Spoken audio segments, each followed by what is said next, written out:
देखिए, ये इंडस्ट्री में दम है, ये इंडस्ट्री तेज़ी से बढ़ रही है, भारत का भविष्य है, बशर्ते आपको ये पहले बिना जानकारी के इस इंडस्ट्री में नहीं आना चाहिए। इस पूरी इंडस्ट्री में जानकारी और ट्रेनिंग ही इसका आधार है। बहुत सारे लोग जो भटक गए, बहुत सारे लोग जो गलत चीज़ें प्रचारित कर रहे हैं, उसका रीज़न है कि लोग शॉर्टकट अपनाते हैं।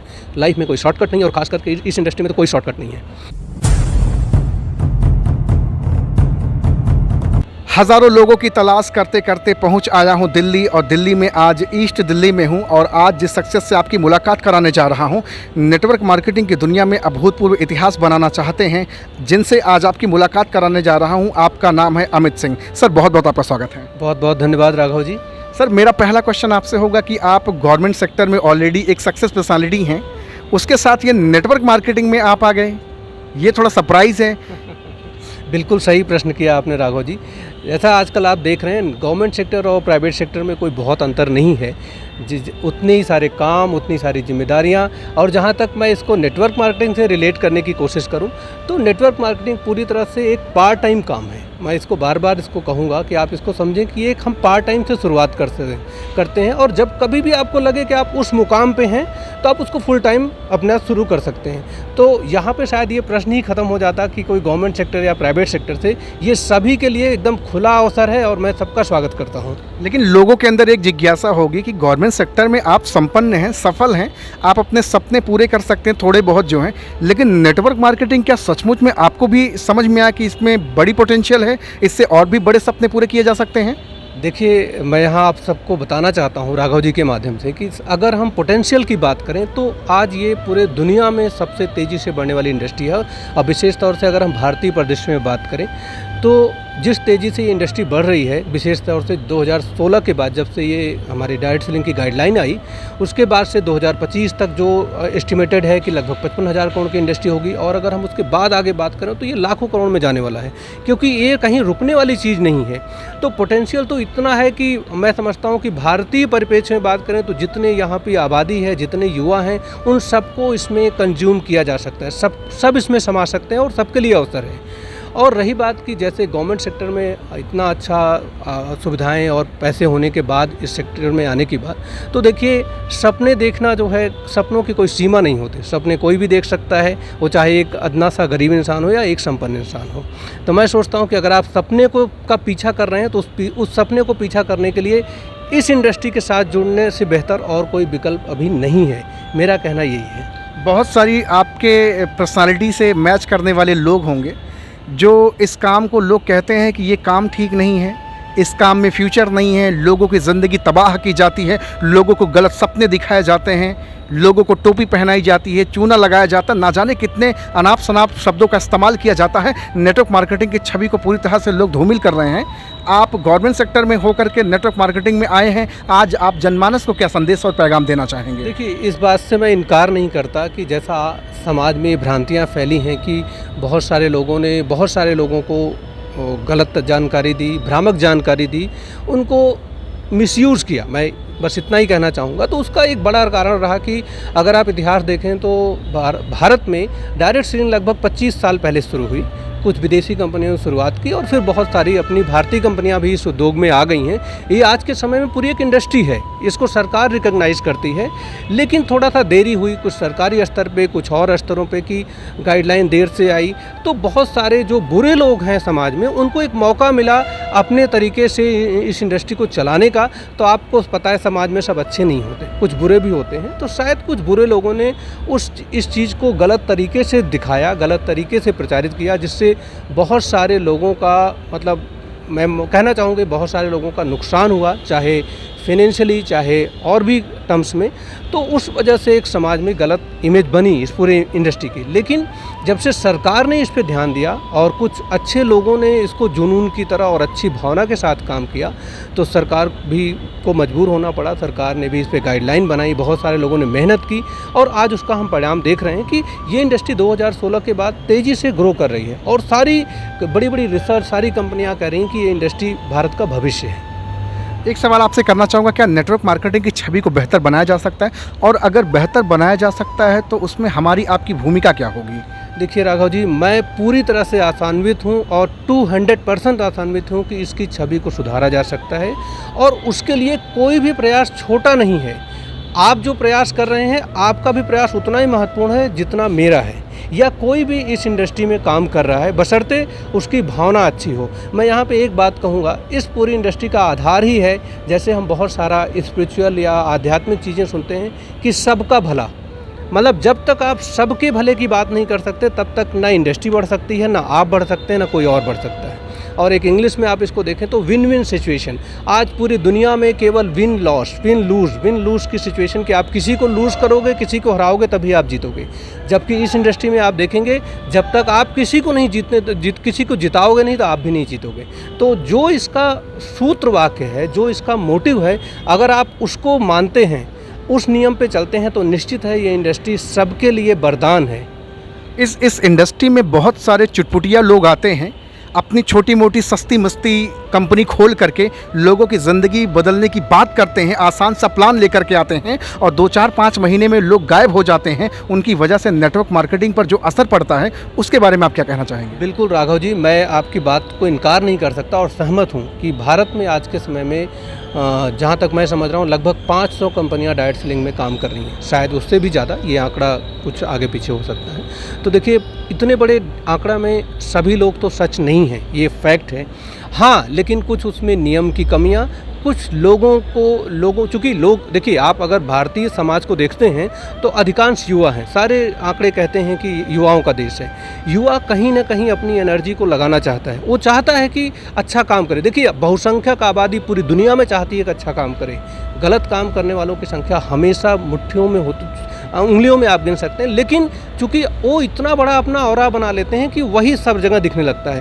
तो जो भारतीय प्रदेश है, वहाँ पे सचमुच इस तरह के रोज़गार की बहुत ज़रूरत है और उसी का फ़ायदा उठा के बहुत सारे बुरे लोग, बहुत सारी गलत कंपनियाँ इस इंडस्ट्री में आती हैं, बदनाम करती हैं और वो शायद चंद पैसे के लालच में लोगों को लूट के चली जाती हैं। सरकार, देखिए, मैं पूरी तरह आशान्वित हूँ कि सरकार इस पर प्रयास कर रही हैं, कानून बने हैं। अभी दिसंबर 2021 में गाइडलाइन के अनुसार नए नियम आ गए हैं। तो अभी आप भविष्य देखेंगे कि जो नियम फॉलो करेगा वही रहेगा और वही जीतेगा। और निश्चित है इसमें सरकार जीतेगी, लोग जीतेंगे और बुरे लोग बाहर जाएंगे। बस समय की बात है। कभी कभी हम धैर्य इसलिए खोते हैं कि ये समय थोड़ा लंबा होने लगता है। नेटवर्क मार्केटिंग के अंदर बहुत सारे भाई 2-4-5 महीना 10 महीना बड़ी शिद्दत के साथ, पता नहीं वो मोटिवेशन में काम करते हैं कि एजुकेशन में काम करते हैं, लेकिन कुछ समय बाद वो बैठ जाते हैं घर पर और एक चीज़ कहते हैं कि इसमें कुछ होता हुआ था नहीं, मेरा पैसा डूब गया, मेरे अपलाइन में मेरे साथ जास्ती कर दी, मुझे धोखा दे दिया। वो अपनी गलती कभी नहीं एक्सेप्ट करते कि मैं नहीं कर पाया या मैं नहीं सफल हो पाया। वो कंपनियों पे या तो ₹200 लगाते हैं या तो अपलाइन को ₹200 लगाते हैं। देखिए राघव जी, पहली बात तो मैं एक प्रश्न का, इस पॉइंट का जवाब दूंगा जो आपने पूछा कि अपलाइन उन्हें गलत जानकारी देते हैं।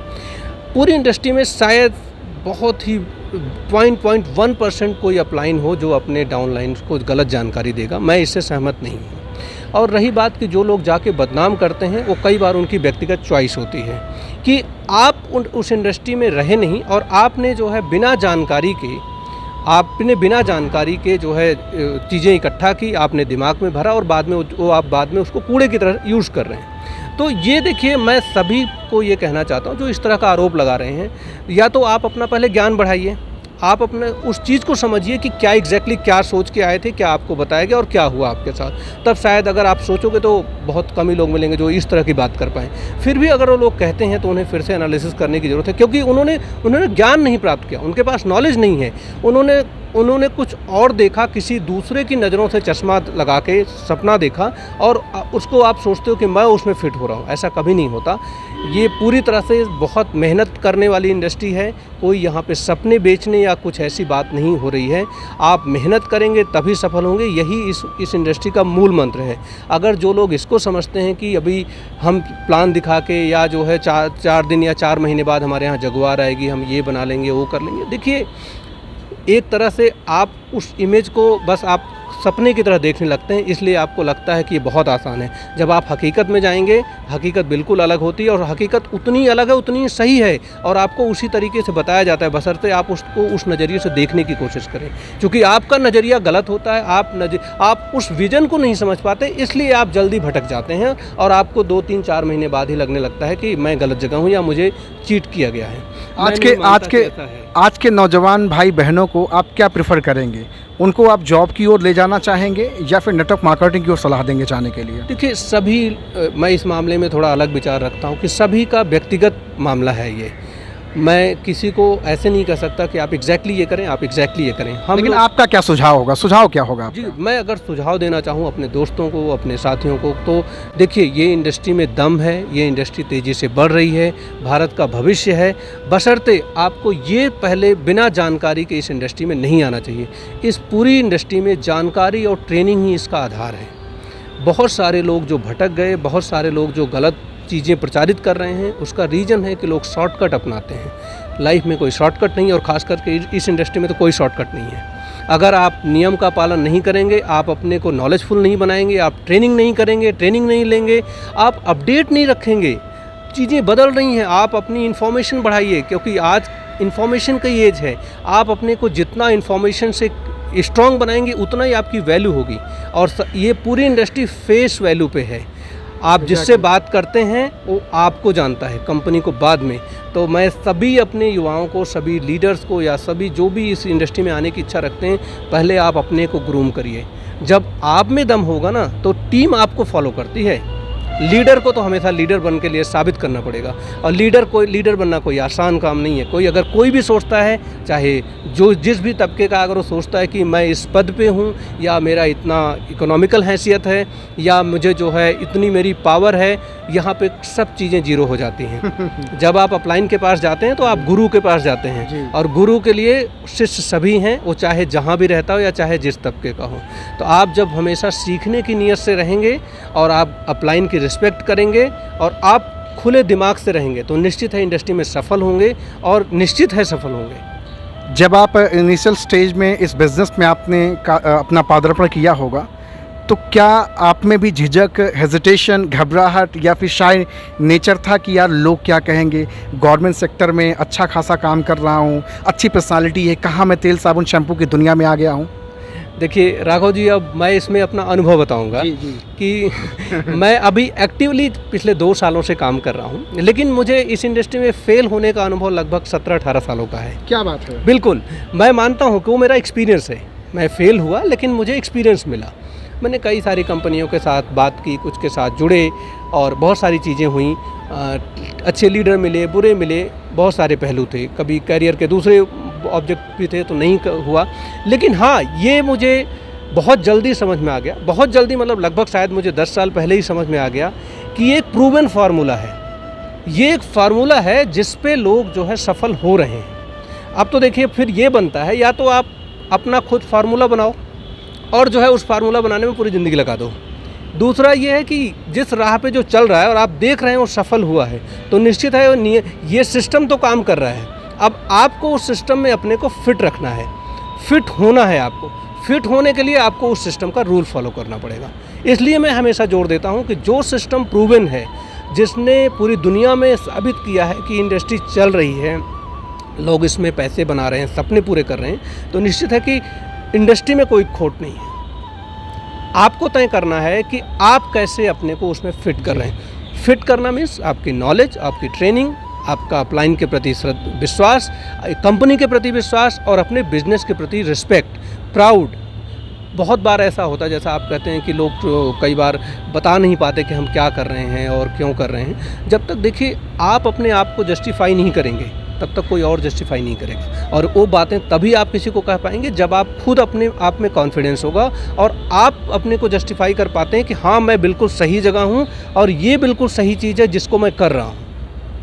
तो भैया आप देख रहे हैं, आज मैं अमित सिंह सर से बातचीत कर रहा हूं, और सर ज़बरदस्त तरीके से एजुकेट कर रहे हैं। 17-18 सालों का तजुर्बा है। फेलियर के कई बार मुहाने पे गए, लेकिन फिर भी बिलीफ सिस्टम इतना स्ट्रांग है कि आज पिछले 2 साल से लगातार सिस्टम में अडॉप्ट करा के अपने आप को बेहतर जीवन बना रहे हैं।